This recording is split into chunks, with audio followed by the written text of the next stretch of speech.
আমরা এই কথাটি বলেছি, স্পষ্টভাবে বলেছি যে শহীদ পরিবার কিংবা আহত কোনো ব্যক্তি যোদ্ধাকে যাতে কোনোভাবে বলতে এটা আমরা না শুনি যে তারা কোনোভাবে অবহেলার মধ্যে আছেন।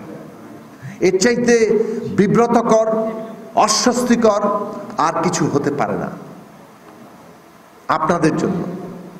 আপনারা সরকার আছেন, সরকারের এত বড় প্রতিষ্ঠান আছে, তার অর্থ আছে, জনগণের ট্যাক্সের পয়সা।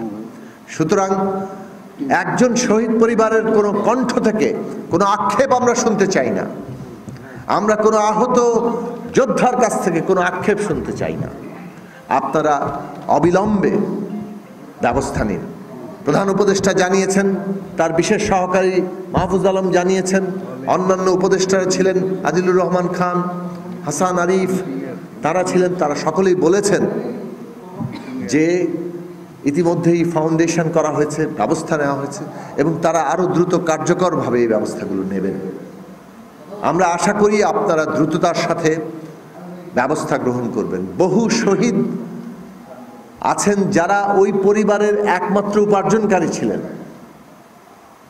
কাজেই তাদের জন্য প্রতিটি দিন কিন্তু একদিকে যেমন বেদনার, ওই মানুষটি আর নেই শারীরিকভাবে, অন্যদিক থেকে তাদের জন্য প্রাত্যহিক জীবনের সংকট, সেটা সরকারকে স্মরণ করিয়ে দিতে হচ্ছে। এটা আমাদের জন্য আনন্দের ব্যাপার নয়, কিন্তু আমরা স্মরণ করিয়ে দিচ্ছি আমরা আসলেই আর অপেক্ষা গ্রহণ করতে পারবো না।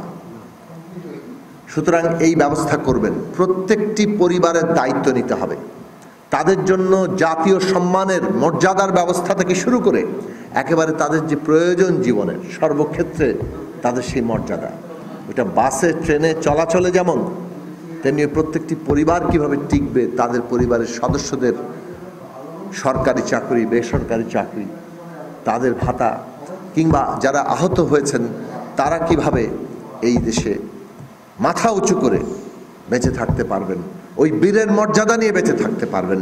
আগত সমস্ত প্রজন্মকে অনুপ্রাণিত করতে থাকবেন যে এই দেশের জন্য, এই কওমের জন্য, জনগণের জন্য আমরা যে লড়াইয়ের দৃষ্টান্ত স্থাপন করেছি, সেইটাই আমাদের ভবিষ্যৎ প্রজন্মের সবচেয়ে বড় অনুপ্রেরণার শক্তি।